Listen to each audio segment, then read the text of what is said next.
አሰብን ለኢትዮጵያ ጋዛን ለእስራኤል ዶናልድ ትራምፕ በአሰብ ጉዳይ አነጋጋሪ ውሳኔ ሰጡ። በውሳኔያቸው ዓለምን ያናወጡ ያሉት ዶናልድ ጂ ትራምፕ ፊታቸውን ወደ ቀይ ባህር አዙረዋል። ለሶማሊላንድ እውቅና ለመስጠት ዱብ ላይ ያሉት ትራምፕ አሁን ደግሞ የአሰብን ጉዳይ አጀንዳ አድርገው በድንገት ተከስተዋል። አሰብን ለኢትዮጵያ ጋዛን ለእስራኤል ሲሉ የጠሩትን ፕሮጀክት ለማስፈጸምም ወሳኝ አመራሮቻቸውን ወደ ኢትዮጵያ እንደላኩ ታውቋል። ወደ አዲስ አበባ ከመጡት የአሜሪካ አመራሮች በተጨማሪ የእስራኤል ወታደራዊና ሲቪል አመራሮች ለዚህ ተልእኮ ከሰሞኑ አዲስ አበባ እንደመጡም ተሰምቷል። ዶናልድ ትራምፕ የሁቲ አማጽያንን እንቅስቃሴ ከአሰብ ጋር በማያያዝ ኢትዮጵያን የቀጠናው አባወራ ለማድረግ ማለማቸው ነው የተሰማው። ጎን ለጎን ጸረ ምዕራባውያን አቋም ያላቸውን ፕሬዝዳንት ኢሳያስ አፈወርቂን ለማስወገድ አቅደዋልም ተብሏል። የኢትዮጵያ የቀይ ባህርና አሰብ ዘመቻ አሰብን ከማስመለስ አልፎ ኢሳያስን ከስልጣን በማስወገድ ሊጠናቀቅ ይችላል የሚል ነገርም አብሮ እየተነሳ ይገኛል። ይህ ጉዳይ ታዲያ የሻዕቢያ አመራሮችን ክፉኛ ያስጨነቀ ሲሆን ከኢትዮጵያ ጋር ፊት ለፊት ውጊያ ውስጥ መግባት የለብንም፣ እንደከዚህ ቀደም ሁሉ በውክልና ብንዋጋ ይሻላል የሚል አቋም እያስተጋቡ ነው። የኢትዮጵያ አቋምና አካሄድ ከትራምፕ ውሳኔ ጋር ተዳብሎ የስልጣን ጀንበሬ ልትጠልቅ ነው በሚል ፍርሃት ውስጥ የገቡት የሻዕቢያ ባለስልጣናት መላ ፍለጋ ግራ ቀኝ እየማተሩ ነው ተብሏል። በዚህ ሳምንት አጋማሽም የሳውዲ አረቢያ ባለስልጣናት ለሽምግልና ወደ አዲስ አበባ መጥተው እንደነበር አንድ መረጃ ወጥቷል። የተከበራችሁ የቻናላችን ቤተሰቦች የትራምፕን አሰብን ለኢትዮጵያ ጋዛን ለእስራኤል ተልእኮ ምን እንደሚመስል እናስቃኛችኋለን። ፕሬዝዳንት ኢሳያስና ጓዶቻቸውን ያስጨነቀው የትራምፕ አካሄድ ለኢሳያስና ለሻዕቢያ ምን መዘዝ ይኖራል የሚለውን ጉዳይም እንመለከቷለን። በዚህ ሳምንት መጀመሪያ ለሽምግልና አዲስ አበባ ስለመጡት የሳውዲ አረቢያ ባለስልጣናትም እንነግራችኋለን። ከናንተ የሚጠበቀው ይህን ቪዲዮ ላይክ እና ሼር በማድረግ ጥቂት ደቂቃዎችን ከእኛ ጋር አብራችሁ መዝለቅ ነው።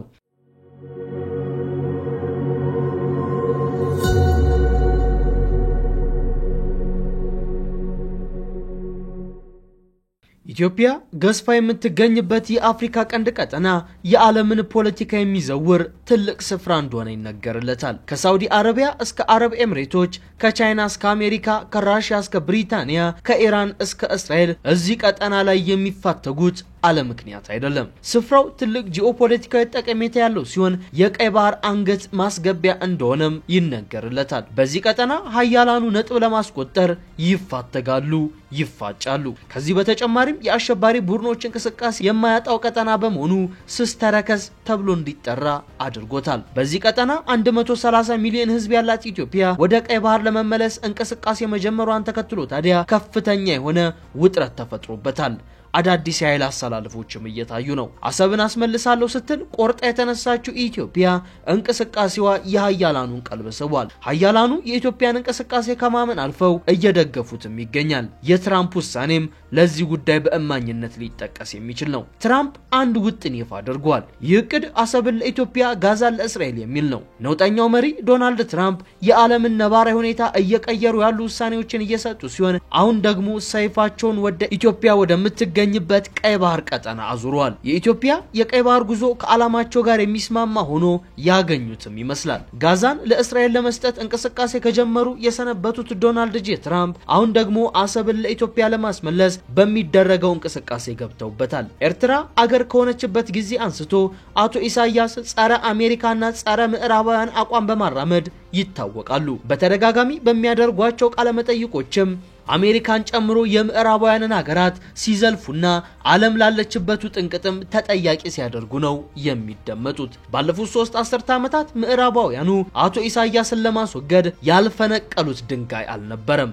ሆኖም አልተሳካላቸውም። አሁን ግን ኢሳያስን ከቀጠናው ለማስወገድ ጊዜው አሁን ነው ያሉ መስሏል። የኢትዮጵያ የቀይ ባህር ጉዞ ደግሞ ጊዜው አሁን ነው እንዲሉ አስችሏቸዋል። አሜሪካን ጨምሮ የምዕራቡ ዓለም አገራት የኢትዮጵያ የአሰብ ዘመቻ በመደገፍ ኢሳያስን ለማስወገድ ስለማሰባቸው መረጃዎች እየወጡ ነው። በርካታ ተንታኞችና ፖለቲከኞችም የኢሳያስ የስልጣን ዘመን ማብቂያው ቅርብ ሆኗል፣ የኢሳያስ የስልጣን ጀንበር እየጠለቀች ነው ሲሉ እየተናገሩ ነው። ተንታኞች እንደሚሉት ዶናልድ ትራምፕ በሚቀጥሉት 4 አመታት የስልጣን ዘመናቸው በምስራቅ አፍሪካ ሁለት እንደ መርግ የከበዱ ጉዳዮችን ማሳካት ይፈልጋሉ ይላሉ። የመጀመሪያው ሶማሌላንድን አገር በማድረግ በሃርጌሳ የአሜሪካን የጦር ቤዝ መመስረት ነው። ሁለተኛው ደግሞ የቀጠናው ግጭት ጠማቂ ናቸው የሚባልላቸውን የቀድሞ የአልሸባብ አጋር አቶ ኢሳያስ አፈወርቂን በማስወገድ ኢትዮጵያን የቀይ ባህር ተጋሪ ማድረግ ነው።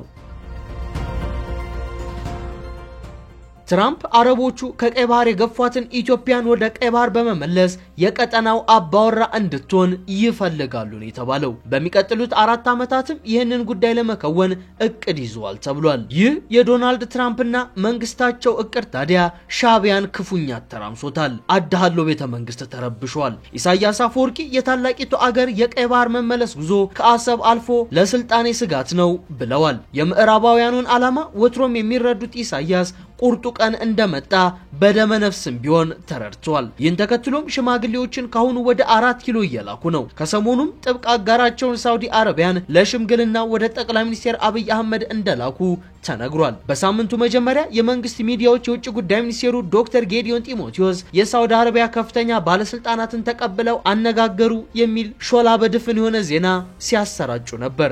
ዜናው አየሩንም ሞልቶት ነበር። ጉዳዩን በተመለከተ መቀመጫውን ዱባይ ያደረገው ሚድል ኢስት አይ ባወጣው መረጃ የሳውዲ አመራሮች አዲስ አበባ የመጡት በኢሳያስ ሽምግልና ተልከው ነው ብሏል። የኢትዮጵያ ወደ ገናናነት የመመለስ ጉዞ በእንዲህ መልኩ ስጋት የወረራቸው የሻዕቢያ ሹማምንቶች ግራጋቢ ሁኔታ ውስጥ እንደሚገኙም እየተዘገበ ነው የሚገኘው። ቀይ ባህር የዓለም እስትንፋስና ልብ የሆነ ለኢትዮጵያ ደግሞ የህልውና ጉዳይ ነው። ቀይ ባህር አለ ምክንያት የህልውና ጉዳይ አልሆነም። የዚህን ምክንያት ከስረ መሰረቱ ከታሪክ ማህደሮች እንፈትሸው። ቀይ ባህር በርካታ የባህር ትራንስፖርት ምልልሶች የሚከናወኑበት የባህር መስመር ከመሆኑም በላይ ከባቢው ካለው ስትራቴጂካዊ ጠቀሜታ አኳያ የቀይ ባህር ዳርቻዎችን ተንተርሳ በከተመችው ጅቡቲ፣ ፈረንሳይ፣ አሜሪካ፣ ጃፓንና ቻይና የጦር ሰፈር ገንብተውበታል። በሂደት እነ ህንድ፣ ሩሲያ፣ የተባበሩት አረብ ኤምሬትስና ቱርክም በጅቡቲ አሊያም በአጎራባቾቿ ሊመሽጉ እንደሚችሉ ይነገራል። ኢትዮጵያ በባህር ትራንስፖርትና ተያያዥ አገልግሎቶች እንደ አገር $4 ቢሊዮን ያህል እንደምታወጣ ይገመታል። ታዲያ ይህ ወጪ ኢትዮጵያ ወደብ ቢኖራት ልታድነው የምትችለው ወጪ መሆኑ ይሰመርበት። የቀይ ባህር ጉዳይ ለኢትዮጵያ የህልውና ጉዳይ ሆኖ የሚታይበት ሌላ ገጽም አለ። የቀይ ባህር ፎረም ምስረታና የኢትዮጵያ መገለል። ይህ የግብጽ ኢትዮጵያን ከቀጠናው ለማግለል ያለመ የአደረጃጀት ትልም ከጀመረ የከራረመ ቢሆንም እንደ አውሮፓውያን የዘመን ቀመር በ2018 በሳውዲ አረቢያ ፊት አውራሪነትና በግብጽ ተከታይነት ጎረቤቶቻችንን ኤርትራ፣ ሱዳን፣ ሶማሊያና ጅቡቲ የተዋደኑበት ሲሆን ከማዶ ደግሞ ዮርዳኖስና የመንን አሰልፏል።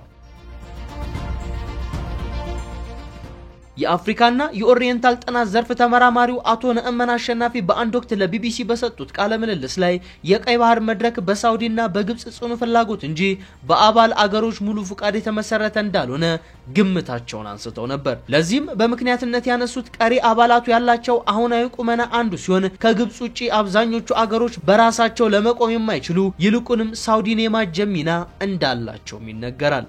መድረኩ ኢትዮጵያ ለምን አገለለ ይሉትን ተጠየቅ ያነሳን እንደሆነ በዚህ መድረክ ላይ 3 ቁልፍ አገሮች ገሸሽ ተደርጓል። ኢትዮጵያ፣ እስራኤልና አረብ ኤምሬትስ። አቶ ነእመን የኢትዮጵያን ገሸሽ መደረግ ከግብጽ ጋር ሊተሳሰር የሚችልበትን ሁኔታ እንደሚኖር ይሞግታሉ።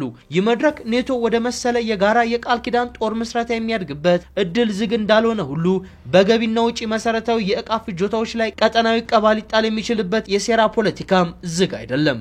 ከዚህ አኳያ ቀይ ባህር ለኢትዮጵያ ያለውን ፋይዳ መተንተን ለቀባሪ መርዶ ማርዳት ይሆናል። ደራሲ ጋዜጠኛና ተርጓሚ ማሞ ወደነ ለዶጋሊ ድል መታሰቢያ 100ኛ ዓመት ምክንያት በማድረግ ባሳተሙት አሉላ አባነጋ የተሰኘ መጽሐፍ ላይ እንደተገለጸው ጣሊያን ኤርትራ ውስጥ በአሉላ አባነጋ በምጽዋና ጸሐቲ አካባቢ በደረሰባት ከፍተኛ ሽንፈት ሳቢያ ኢትዮጵያንና ጣሊያንን ለማስታረቅ በአስመራ በተገናኙ ጊዜ ሰሐጢንና አካባቢውን ለጣሊያን አሳልፈው እንዲሰጡና ሰላም እንዲወርድ የእንግሊዟ የንግስት ቪክቶሪያ መሻት እንደሆነ የንግስቲቱ መልእክተኛ ሎርድ ፖርታል ባነሳላቸው ወቅት እኔ የሮማ ገዥ ሆኜ ሲሄድ ያን ጊዜ ጣሊያኖችም ሰሐጢ ድረስ ሊመጡ ይችላሉ። አንዴ ክንዴን አሳይቻችኋለሁ፣ እንደገና ከመጡም እደግማችኋለሁ። ራሱ ቀይ ባህር የኢትዮጵያ የተፈጥሮ ወሰን ሆኖ ይኖራልም ሲሉ መልሰውለታል። ኢትዮጵያውያን በደም የዋጁት ቀይ ባህር እንደምንና ስለምን ታሪካዊ ወዳጁን አገለለ ስንል እንጠይቃለን። እንመረምራለን። ቀይ ባህር ከኢኮኖሚያዊ ጠቀሜታዊ ባሻገር ለአስተማማኝ ሰላምና ጸጥታ መጠበቂያ ግንብ ስለመሆኑም ኢትዮጵያ አቋሟን ይፋ አድርጋለች። ይህን ተከትሎ ታዲያ ኢትዮጵያ ይህን አቋሟን ይፋ ማድረጓን ተከትሎ ታዲያ ግብጽን ጨምሮ በርካታ የአረብ አገራት ኢትዮጵያ ወደ ቀይ ባህር የምታደርገውን ጉዞ ለማደናቀፍ ካሁኑ እንቅስቃሴያቸውን ቀጥለውበታል።